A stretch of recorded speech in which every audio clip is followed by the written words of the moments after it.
Assalamualaikum warahmatullahi wabarakatuh. Innal hamdalillah salatan wa salaman ala Rasulillah Sayyidina wa maulana Muhammad ibn Abdillah wa ala alihi wa sahbihi wa mawalah. Qala rabbi israh li sadri wa yassir li amri wahlul 'uqdatam min lisani yafqahu qawli, amma ba'd. Pertama dan yang paling utama, marilah kita selalu memanjatkan puja dan puji syukur kita kehadirat ilahi Rabbi Allah Azza wa Jalla, yang mana berkat limpahan rahmatnya, taufik, hidayah dan inayahnya, kita hingga sampai saat ini bisa menikmati nikmat Islam dan juga nikmat iman. Dan juga hingga detik ini kita masih dalam keadaan sehat walafiat.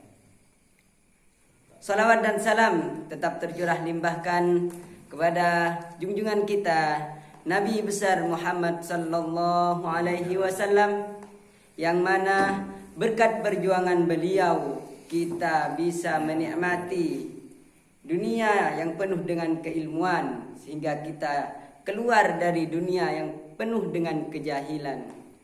Tentunya dengan kita menikmati nikmat Islam dan juga nikmat iman, seperti halnya yang kita rasakan pada saat ini.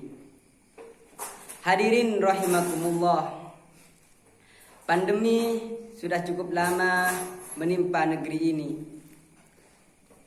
Hingga detik ini masih belum ada keputusan resmi dari pemerintah bahwasanya negara kita tercinta Indonesia terbebas dari pandemi. Oleh karenanya hingga saat ini pemerintah masih sangat ketat memberikan pengarahan kepada seluruh warganya untuk senantiasa mematuhi protokol kesehatan. Yang menjadi permasalahannya hingga detik ini, terkadang dari berbagai golongan masyarakat tidak sepenuhnya percaya akan kerja pemerintah. Ini kita bisa lihat dari sejak munculnya COVID, terjadi berbagai pandangan dari masyarakat. Ada yang mempercayai, ada juga yang tidak percaya dengan COVID ini. Bagaimana menurut Islam? Bagaimana hukum percaya kepada COVID ini? Kalau kita lihat, mungkin kita tidak dosa ketika kita tidak percaya kepada COVID, karena memang di dalam Islam sendiri tidak ada kata COVID.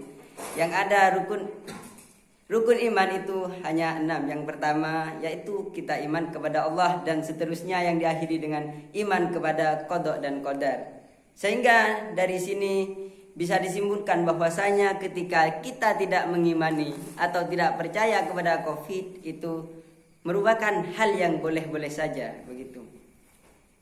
Akan tetapi melihat adanya korban dari pandemi ini, kita sebagai umat Islam tidak boleh merasa sombong, tidak boleh merasa congkak.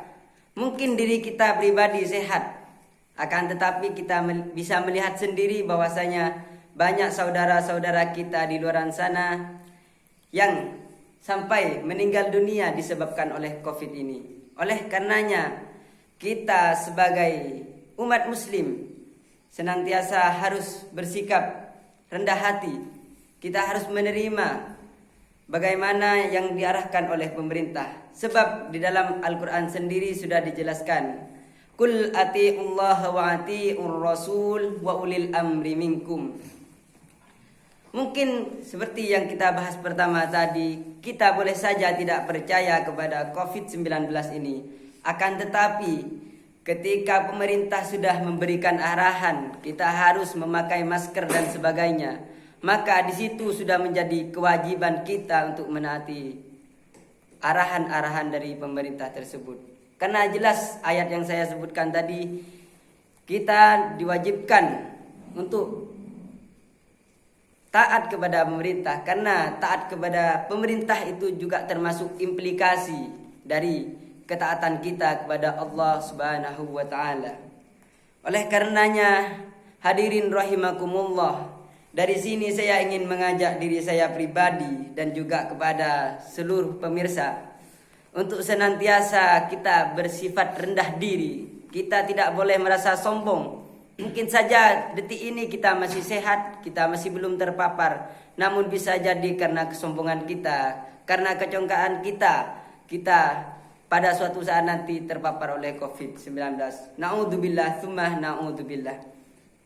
Yang kedua, ada hadis dari Rasulullah sallallahu alaihi wasallam yang bunyinya, alal mar'il muslimi fima ahabba wa kariha ma lam yu'mar bi ma'siyatin fa idza umira bi ma'siyatin fala sam'a wala ta'ata, yang artinya adalah seorang muslim yang wajib mendengar dan taat dalam perkara yang ia sukai atau bahkan yang ia benci selama tidak diperintahkan untuk bermaksiat. Apabila diperintahkan untuk bermaksiat, maka tidak ada kewajiban mendengar dan taat. Dari sini kita bisa mengambil kesimpulan bahwasanya arahan dari pemerintah selama ini tidak mengandung unsur maksiat.